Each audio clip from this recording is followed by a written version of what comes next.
Gente. Então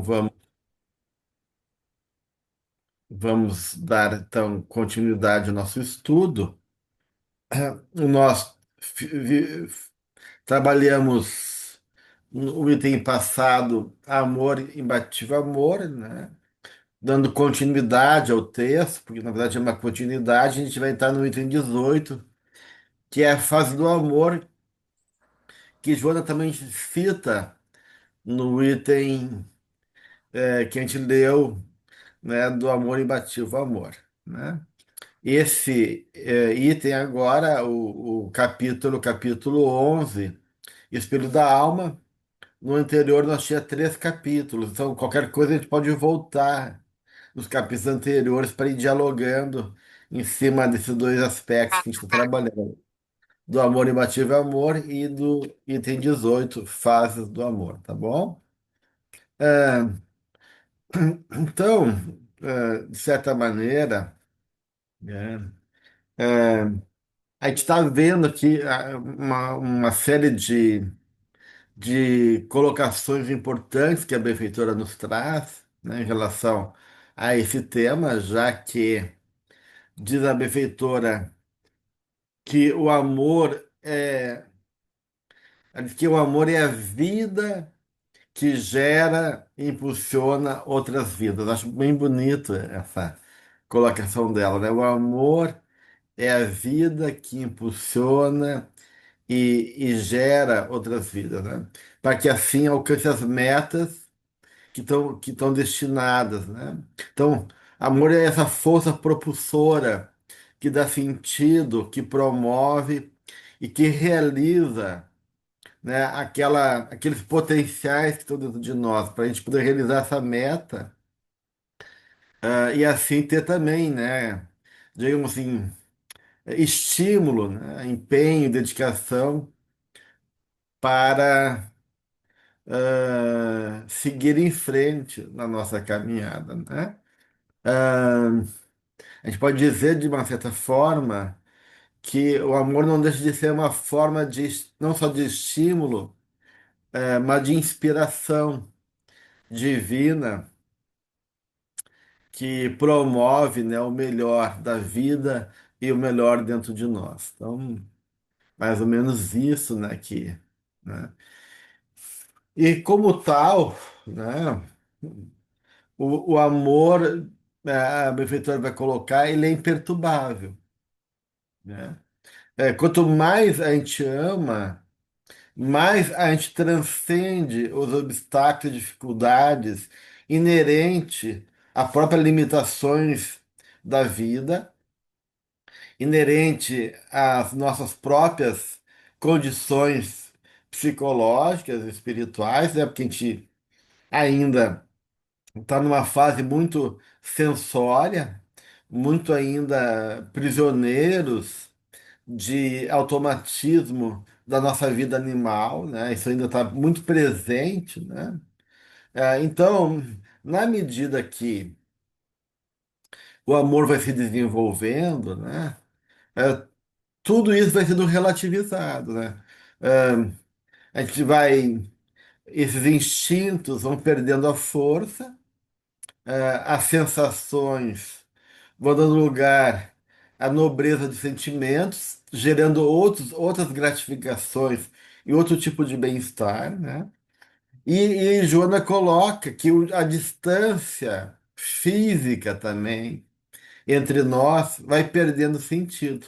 Então, porque o amor transcende o espaço e o tempo. Então, essa distância espacial e temporal vai sendo superado pelo amor, porque diz a benfeitora que o amor preenche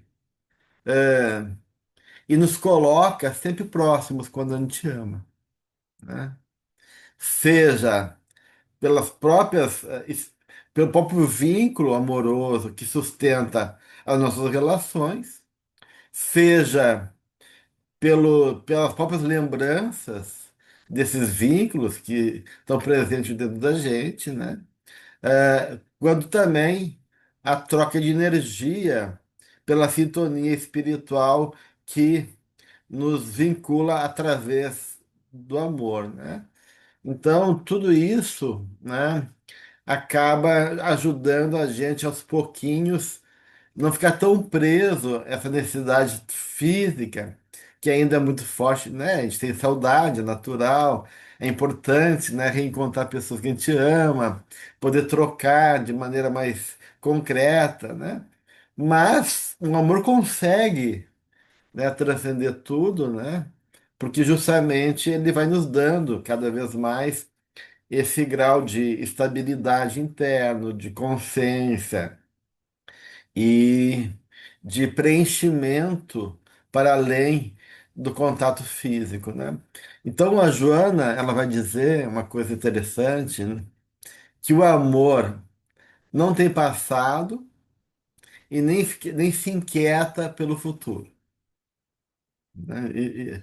Que é justamente a experiência dos espíritos de luz, né? Que o espírito de luz vive sempre um presente, sempre um hoje, um agora. Então o amor também nos sustenta nessa eternidade do presente, né, que não se perde no passado e nem se inquieta em relação ao futuro. A, a gente pode dizer, né, que na medida que a gente vai amadurecendo a nossa capacidade de amar, ah, nessa condição que o amor vai nos dando. E isso, claro, é no plano ideal, né, gente? Tudo isso, eu sei que ainda é uma coisa difícil, mas é a nossa busca, né? Ele, como eu falei para vocês, ele dá significado à nossa vida. Então, como eu comentei no início, ele inspira, né? Ele é uma forma de estímulo, e de inspiração e de elevação também do nosso movimento, nossa vida, nossa evolução.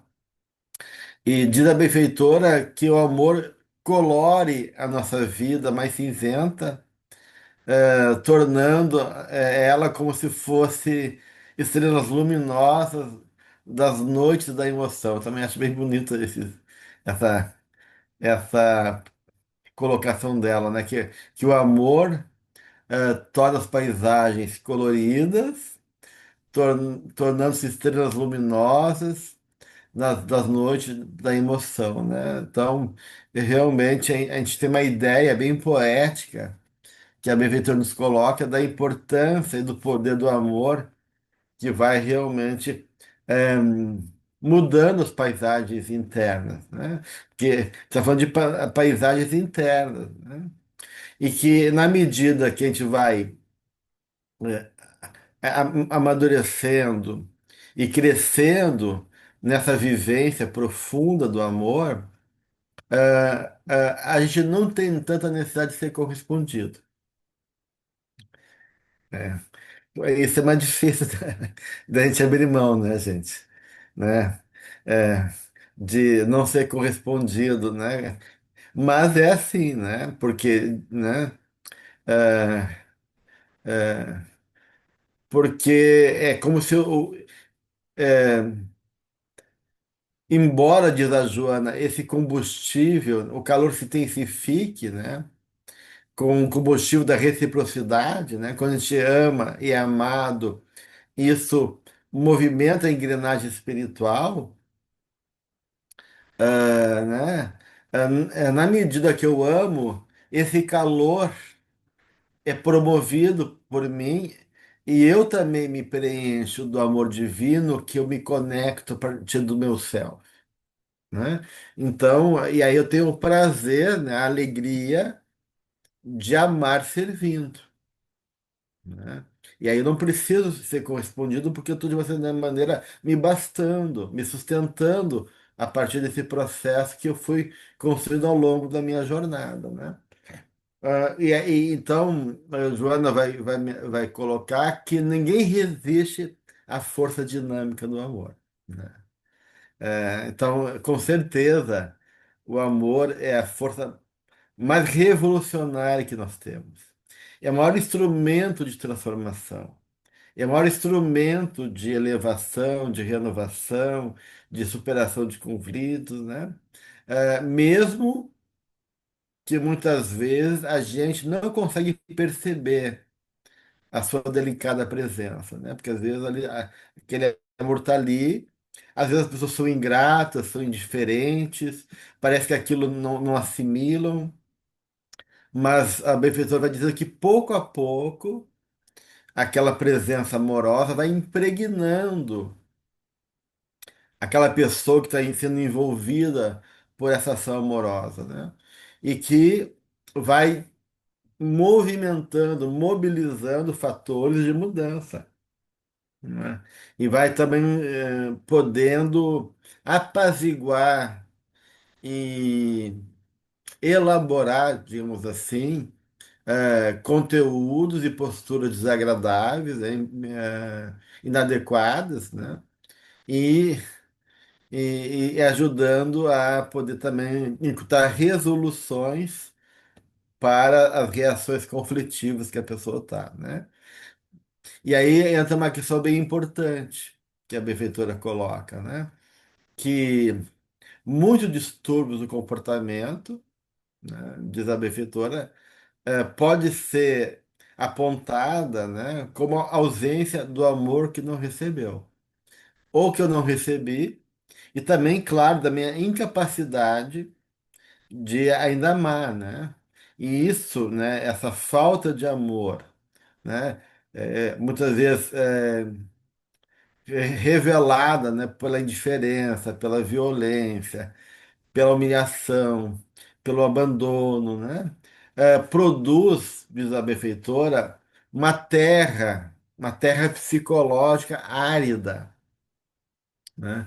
E que essa terra psicológica não favorece que essas sementes positivas que a gente traz possam germinar ou, né, gerando, né, espaço para ervas daninhas que são os conflitos.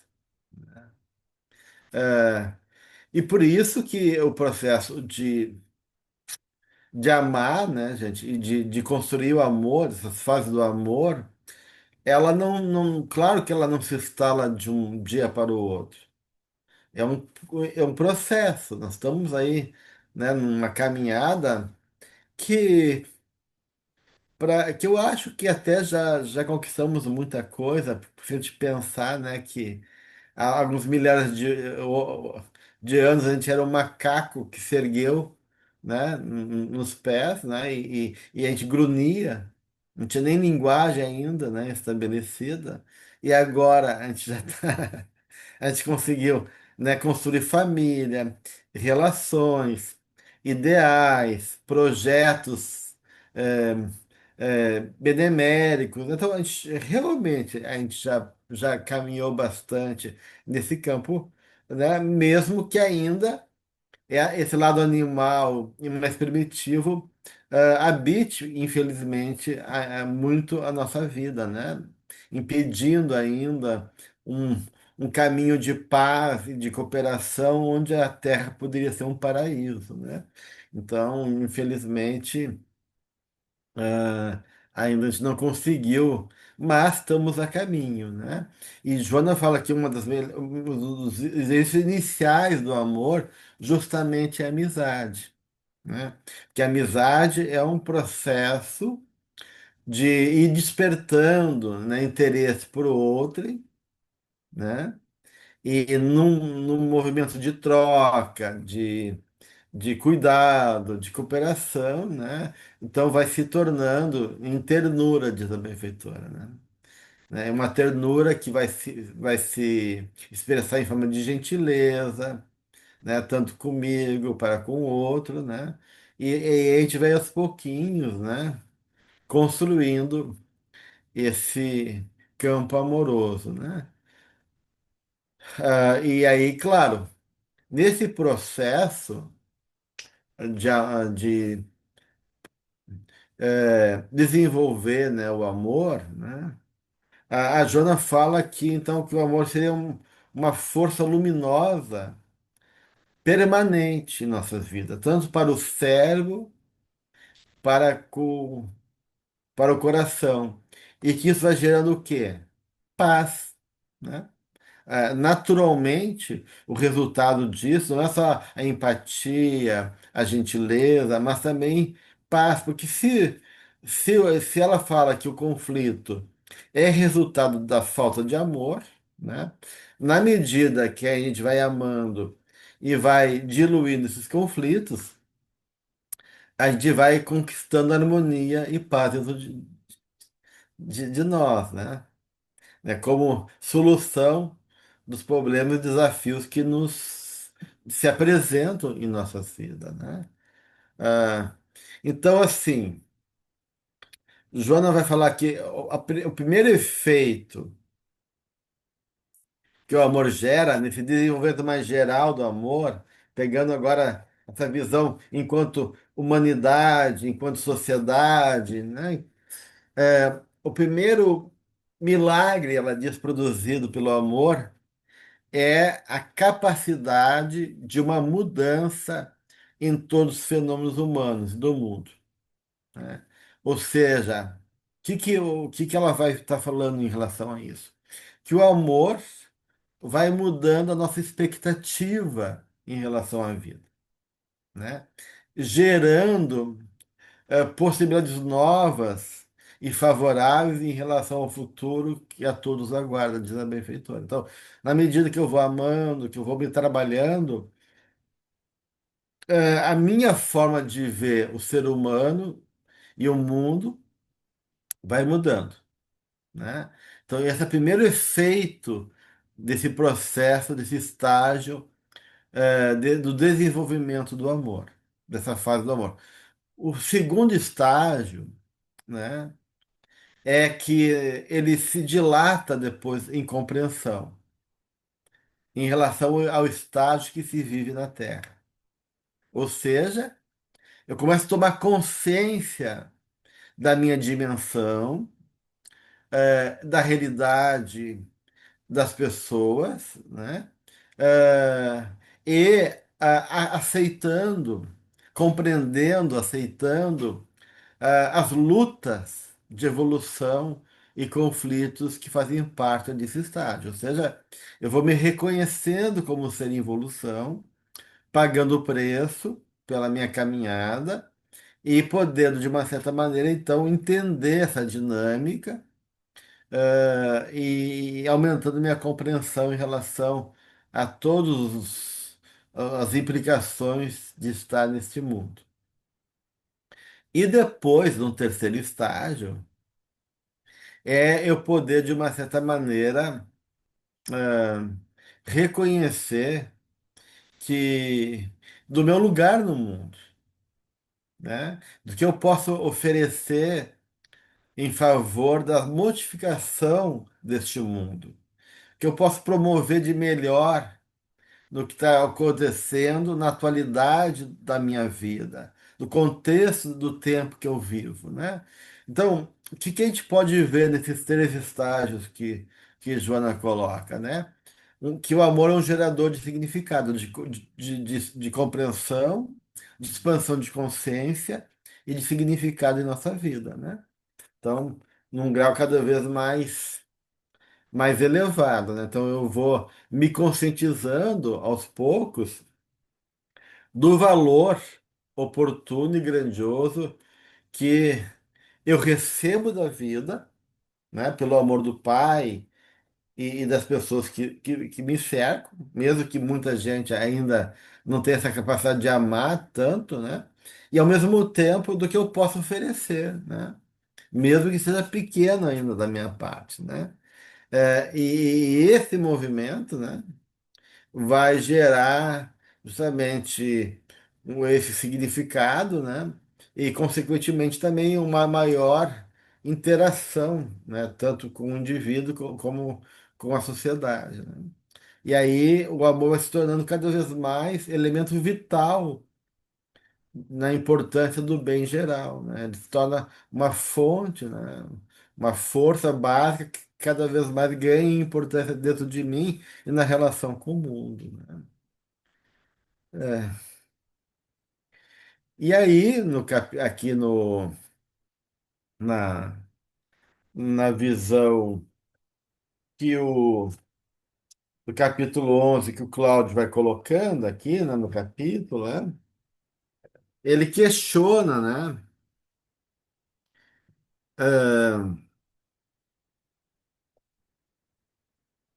ah, como posso desenvolver ou aprimorar a capacidade natural de amar? Quais são os bloqueios ou conflitos que limitam ou dificultam a expressão do amor em minha vida? E, finalmente, o que é mesmo o amor, né? Então, são três questões que ele coloca, que, de uma certa maneira, a gente já está tentando responder, né? Colocando esses elementos que a benfeitora nos oferece em relação ao tema, né? E ele cita o Rollo May, que foi um grande psicólogo americano, né? Que já desencarnou faz tempo, né? Mas que continua tendo sua importância, né? No campo da psicologia, né? Que diz que quando seca a vida interior, quando o sentimento diminui e aumenta a apatia, quando se pode afetar nem sequer tocar genuinamente outra pessoa, a violência explode como necessidade demônica de contato, como louco impulso forçando esse contato de maneira mais direta possível.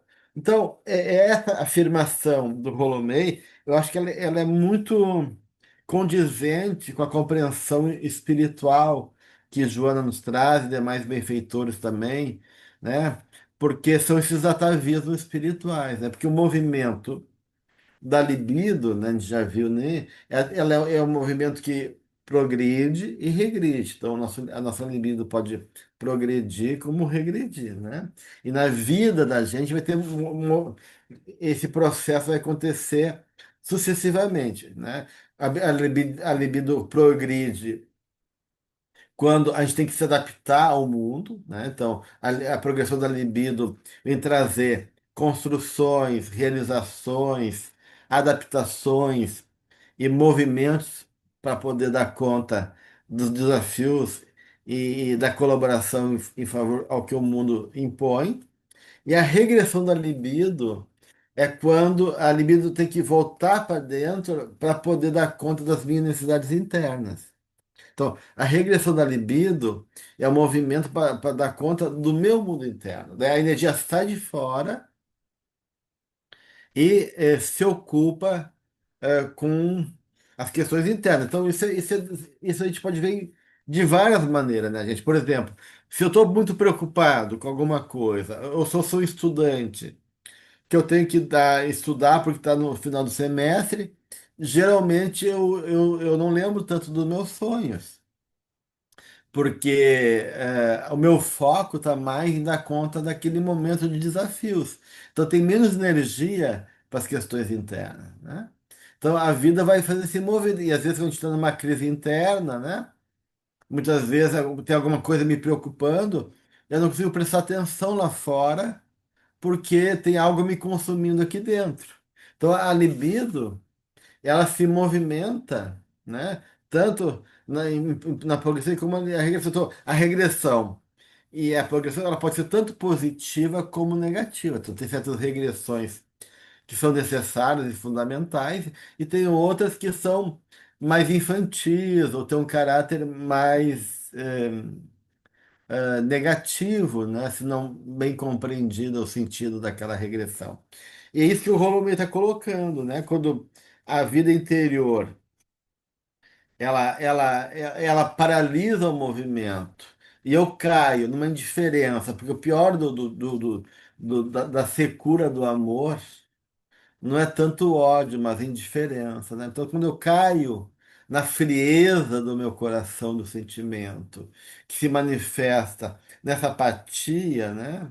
Ou nessa indiferença, e isso fica aumentado, né? Aonde eu fecho o meu circuito energético, muitas vezes naquilo que a Ajuda fala de num jogo de poder, né? Ou no jogo de poder de querer tentar controlar o outro e movimentar o outro pelo poder, né? Ou uma dissociação com o sentimento da relação comigo e com o outro, que o Rolomei fala, há uma regressão da libido. né? E nessa relação bebida, a libido está indo para um lugar mais antigo, mais arcaico, buscando uma referência para movimentar de novo para fora, para progredir. E se ela não encontra isso, ela vai buscar referências muito arcaicas. E por isso que eles, a pessoa explode com violência, como se fosse uma tentativa arcaica, menos elaborada, primitiva de contato, né? E a gente vê isso em processos neuróticos muito grande, quando as pessoas são muito introvertidas e têm uma ferida muito grande dentro de si e não conseguem olhar para essa ferida. E ficam no processo assim de evitar o contato por medo, por defesa, ou por querer controlar o sentimento, já que se sente seguro em relação àquele estado emocional.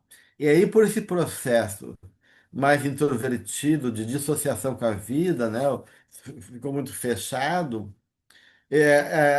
As minhas necessidades internas afetivas não são reconhecidas, ficam no inconsciente.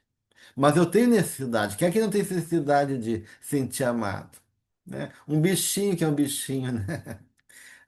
Não se aguenta, né? E se ele vê que tem para dizer, ele se encosta na gente, né? Então, mesmo que eu negue essa necessidade, ela está lá dentro de nós, né? E aí, criando o quê? Expectativas inconscientes. E quando eu não sou correspondido, ou algo que eu depositei em relação ao outro é frustrado, geralmente a reação é de muita violência. A pessoa estoura, agride, cobra de maneira muito violenta, né? Então, é comum ver isso acontecer nas dinâmicas relacionais, das pessoas que são muito, né, fechadas, que são muito feridas, né? E aí isso é como se fosse uma forma arcaica de busca desse contato, aonde esse mundo afetivo, esse mundo do amor tá na sombra, né?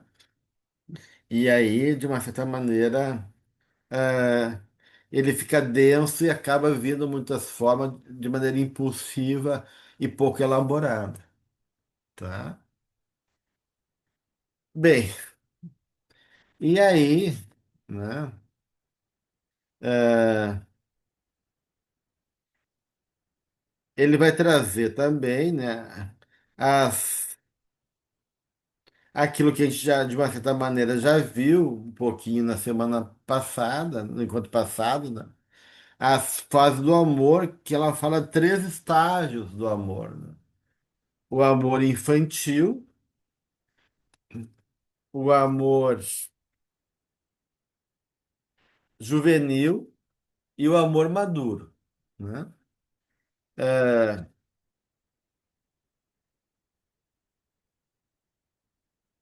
e ela vai então caracterizar cada fase dessas, né, gente? Então, a, a primeira fase, que é o amor infantil, e ele é caracterizado pela dependência, né? Então, ele é um amor que tem de ser possessivo, né? E a gente vê isso muito nas crianças pequenas, né? Esse amor possessivo.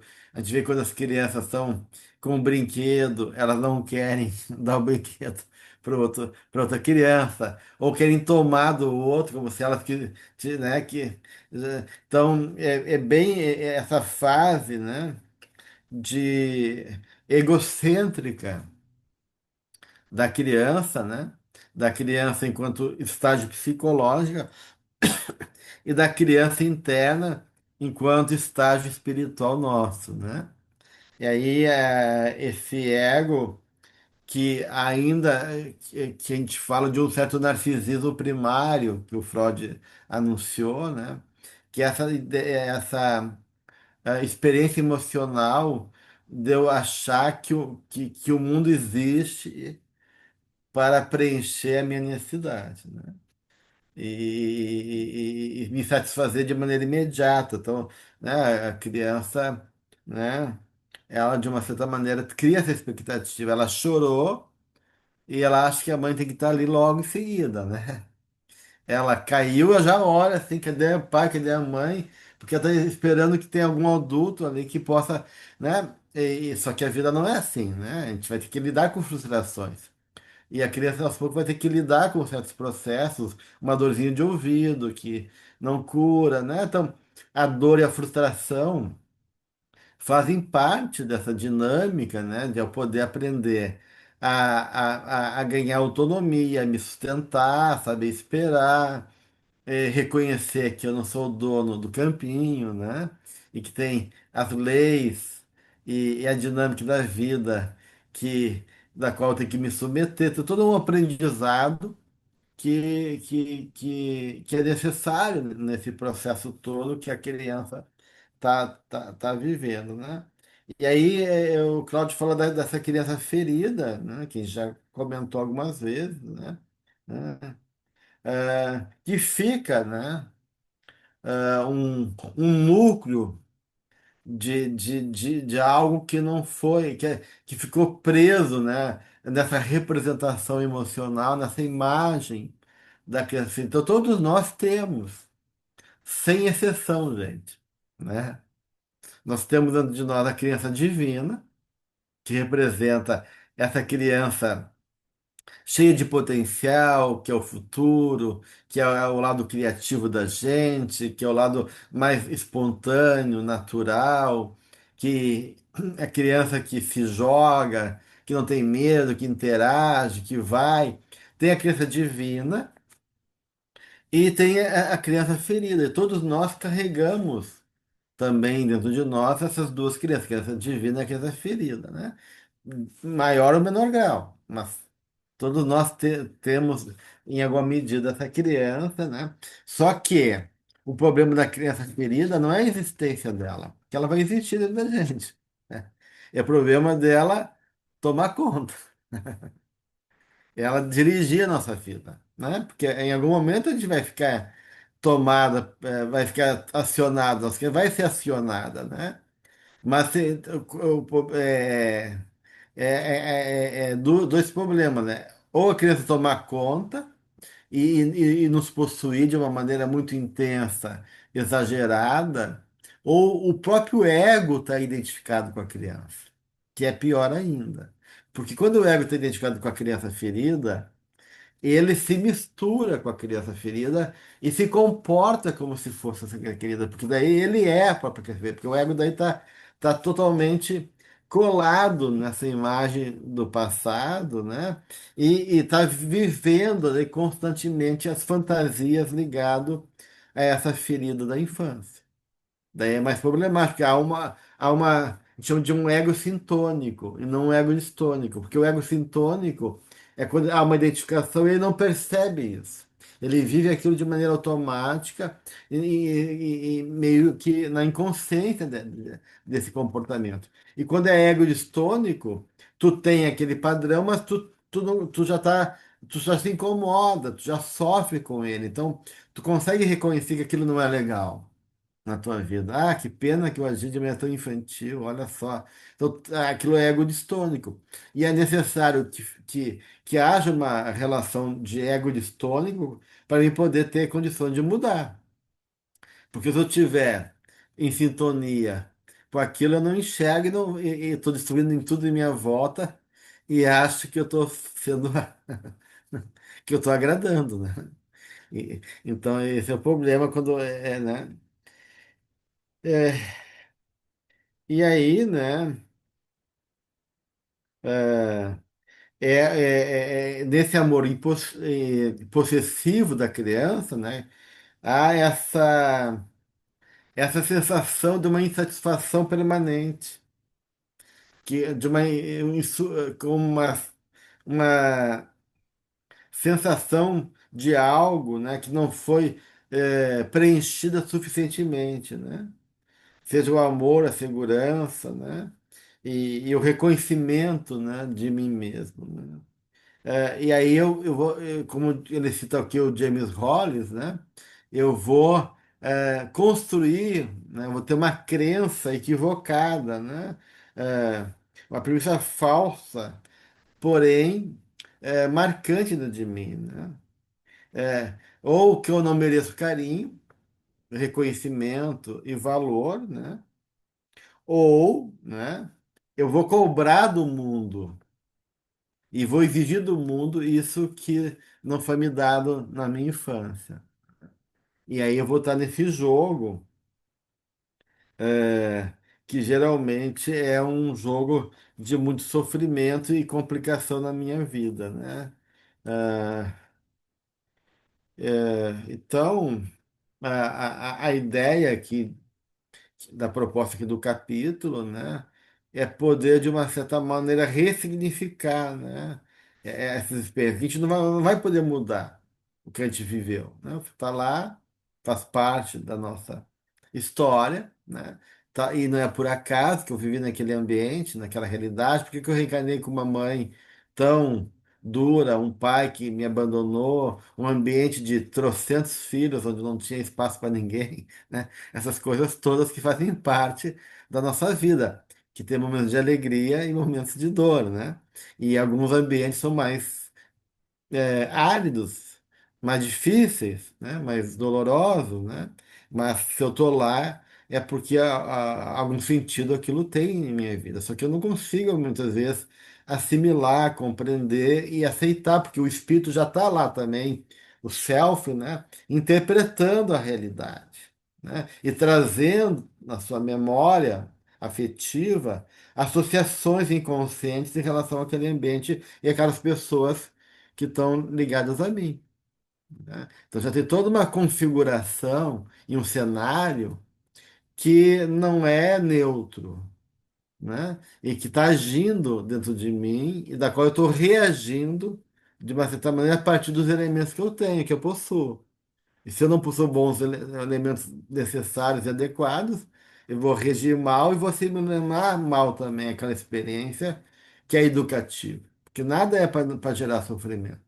A Joana fala que mesmo as doenças, a própria depressão, a depressão não é para gerar dor e sofrimento, é para gerar um movimento profundo de reflexão. Então a vida está ali, mesmo na sua dureza, para abrir caminhos na alma, né? Sensibilizar a alma, chamar atenção para algumas coisas, poder drenar alguns processos do passado e assim por diante, né? Mas nós não conseguimos compreender isso. E acabamos, em vez de aproveitando, às vezes reforçando e comprometendo mais ainda esses padrões do passado que estavam ali para serem trabalhados e que acabam sendo reforçados muitas vezes, em vez de superados no processo de construção da nossa personalidade, né?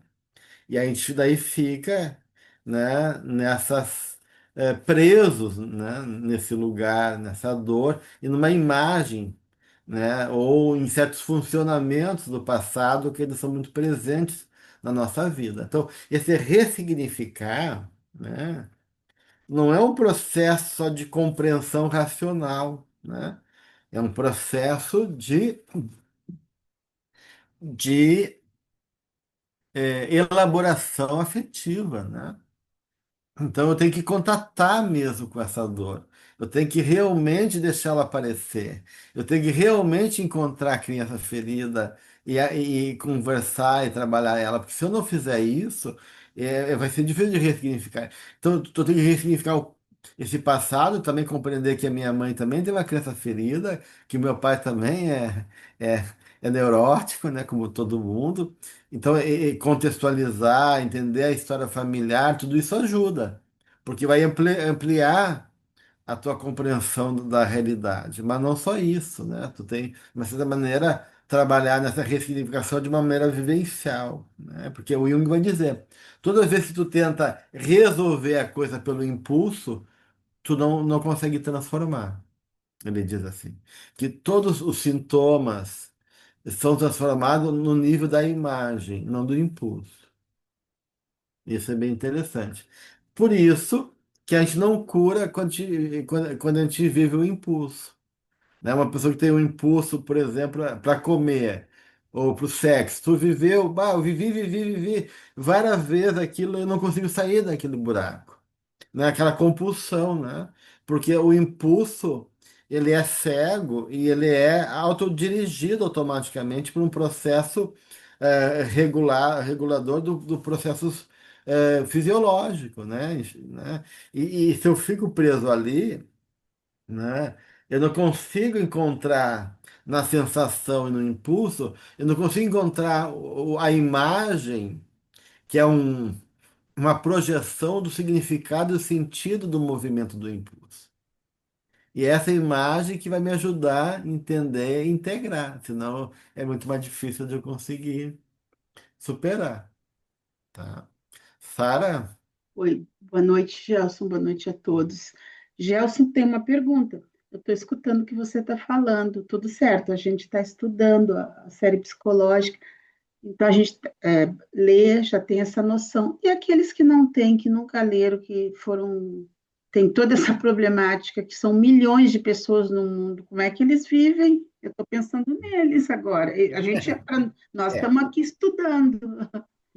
Que bom, né, Sara, que a gente faz parte da família Joana de Anjos, e tem essa Exatamente, porque mãezinha a gente vê boa cada. que nos pega no colo, mesmo que ela esteja um Exato, pouquinho dura, nos pega pela mão. Então, exato, realmente tem que ser muito grato e aproveitar.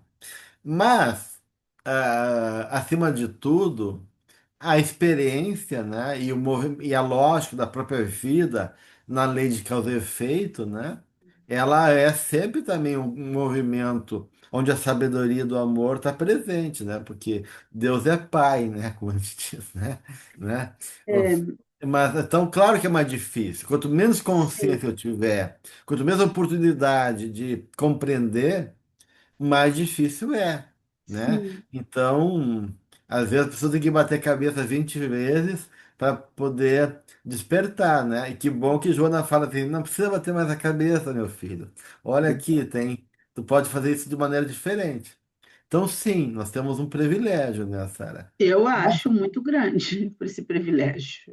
Mas não que a vida não tenha recurso, né? A vida tem recursos próprios para promover, para poder sinais. A gente, é que às vezes o ego também resiste. Quantos de nós estudamos Joana de Ângeles e a doutrina espírita anos e não conseguimos ter consciência? Né? É difícil. Então, né, às vezes a gente é meio teimoso, né? E muitas vezes a gente continua no mesmo padrão, né? E mudou muito pouco. E aí a responsabilidade é maior também, porque daí a gente tem esse manancial e se a Sim, gente não usa, né, a nossa vergonha lá em cima vai ser uhum. maior, né?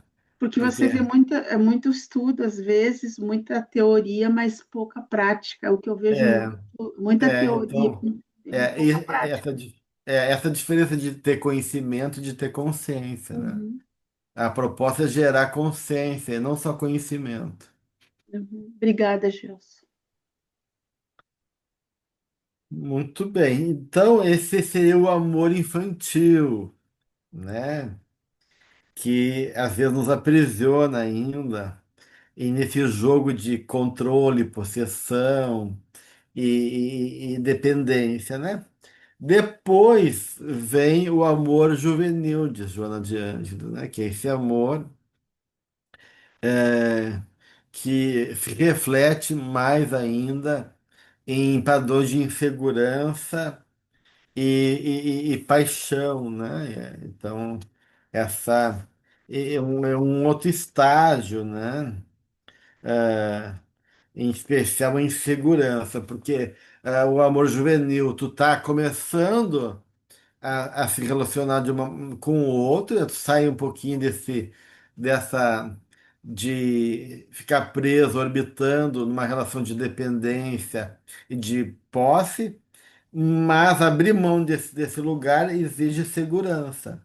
E aí, para poder abrir mão desse lugar, reconhecer que o outro é outro, eu sou eu, e que a gente pode trocar e no amor crescer junto, e eu tenho que me amadurecer, gera insegurança. Até que ponto eu posso confiar no outro? Até que ponto eu posso me sentir merecedor desse amor? Então, essa insegurança, né? Ele acaba se tornando muito presente, e isso também é algo muito, muito, muito comum na nossa dinâmica, mesmo que a gente não perceba a insegurança, porque às vezes essa insegurança vem mascarada, vem com um jogo de defensiva. Eu posso até buscar uma resposta comportamental, uma atitude de de, ah, de autossuficiência. Ah, eu não preciso do outro, eu não tenho insegurança, eu não tenho insegurança nenhum. Eu gosto, eu tenho uma conhecida minha, né, que ela diz assim: Ah, é, eu não quero casar, eu não preciso de homem na minha vida, porque é melhor é assim. Tudo bem, isso pode ser um fato, né? Porque realmente relacionamento é uma coisa também complicada. Mas só que isso é uma defesa dela, não é uma coisa elaborada, né? Porque ela podia ela podia dizer assim, puxa, eu estou tentando construir uma vida individual, com mais autonomia, tem coisas que eu gosto, porque eu tenho mais liberdade, né? Em algum momento eu me sinto mais sozinha, mas eu tento trabalhar isso. Então, ela podia estar tomando consciência e reconhecendo também as necessidades e dificuldades, né?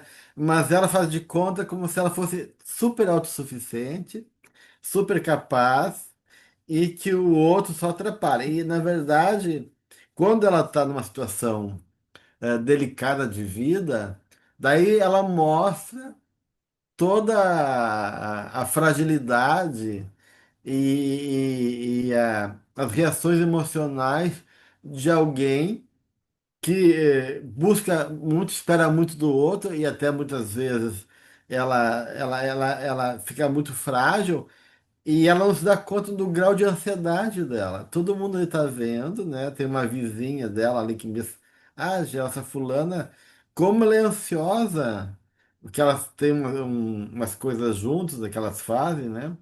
De uma ONG que elas fazem parte dessa ONG. Mas ela é muito ansiosa e ela não se dá conta quanto ela é ansiosa, né? E realmente, né? Então, por quê? Porque ela nega essa insegurança, né? Então, a pessoa pode até negar e se comportar como se não fosse insegura ou não precisa ser do outro, mas não quer dizer que não haja insegurança, né? Porque isso faz parte da vida da gente, né? Então é melhor aceitar, reconhecer e trabalhar do que negar, porque como diz o Jung, né? Aquilo que tu negas te torna destino na tua vida, né? Então, ah, aquilo vai vir com mais força, né?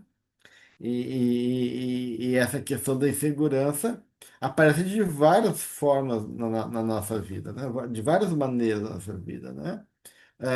Nos ciúmes, nas reações de raiva, nas exigências, no controle, em certos das fantasias, né? Aí entra junto com a insegurança todos os padrões emocionais que todos nós também vivemos, né? Questões de dificuldade com a autoestima, né?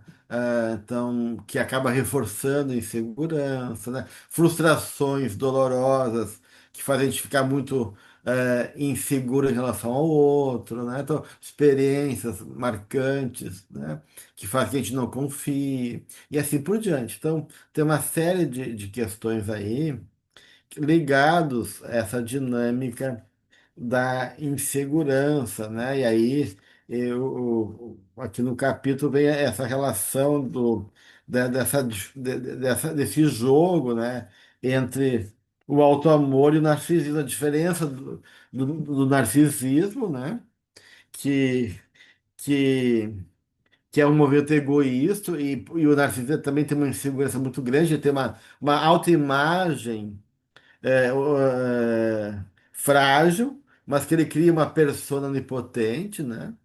de falar, de dizer, né? Mas há um jogo interno muito grande de insegurança, né? E a questão do auto-amor, que realmente é um trabalho, né? Um trabalho de eu me reconhecer, um trabalho de eu me aceitar e saber lidar com minhas partes limitadas, de me suportar, de ser tolerante comigo, né? E poder perseverar, porque esse auto-amor me dá também estima para mim poder ir adiante e ser merecedor da vida, né? Então, são conquistas que eu vou, ah, de uma certa maneira, construindo ao longo da minha caminhada, né? Eu sou ali. Sei que está na hora já, mas sabe que é que quando você estava falando agora, por último, né, essas situações, a fragilidade, esperar muito do outro e coisa, e tal, eu vi que havia uma mescla com a criança ferida, e será que tem alguma relação a criança, quer dizer, ficou como parada no tempo e espaço, daí aflora como no amor juvenil, por exemplo, e daí traz Sim, aqueles reflexos da é, possessivo e coisa, né? porque É isso. essas inseguranças, né, Sueli, pode reativar esses processos mais arcaicos. Então, a criança filha pega carona também junto, né? Então, ela está mais Sim. amadurecido, a gente está né? Mas não quer dizer, porque isso não são estágios fixos, né? Tem certos, Uhum. talvez em alguns aspectos da minha vida, eu tenho uma capacidade mais madura de ver o afeto, em outros espaços, mais frágil e mais inseguro, em alguns momentos delicados, onde bate naquele lugar mal resolvido, do complexo, daí salta a criança, né? Então, de uma certa Ok. maneira, depende, é porque nós somos vários, né? Tem, a gente não, tem então partes nossas mais elaboradas e partes menos elaboradas. Então tem lugar que eu posso transitar super bem e eu tô me sentindo assim ótimo, achando que eu tô assim, né, feliz, perfeito, bem resolvido, né? E de repente, dobrar a esquina ali, né, quebra o salto e eu, né, me coloco num lugar bem mais delicado e vejo que a coisa não é tão fácil assim. Então vai depender do contexto e dos processos que envolvem cada um de nós, nas nossas necessidades, conteúdos internos e também padrões que a gente carrega, né? E por fim, daí tem um amor maduro. Esse aqui eu não tenho nada o que falar, né? Porque é algo ainda que eu não conheço, não sei dizer, né? E então é só com o tempo, é vivendo, né, gente? O amor maduro, a gente vai ter que, né, correr atrás, suar, né, a camiseta. E mas o amor maduro tem a ver, de uma certa maneira, com algo fundamental que a doutrina nos oferece. Se vocês querem trabalhar o amor maduro, tem uma regra que é assim, ó. A regra áurea, que é a caridade. Hum. A caridade seria, assim, o grande exercício para tirar a gente desse lugar inferior, pequeno, e favorecer a maturidade do amor, porque a caridade, ela é, assim, o grande exercício amoroso, né? Porque na caridade tu sai de ti, tu reconhece outro como irmão. Na caridade, tu tem é um ato de humildade. Na caridade, tu te reconhece capaz de dar alguma coisa de útil. Então, é uma questão de autoestima também. Na caridade, tu promove o melhor do outro e de ti, tá? E o outro também é reconhecido e isso te alimenta a tua alma. Então, caridade é tudo de bom. Quero dizer isso para você, né? É tudo de bom, né?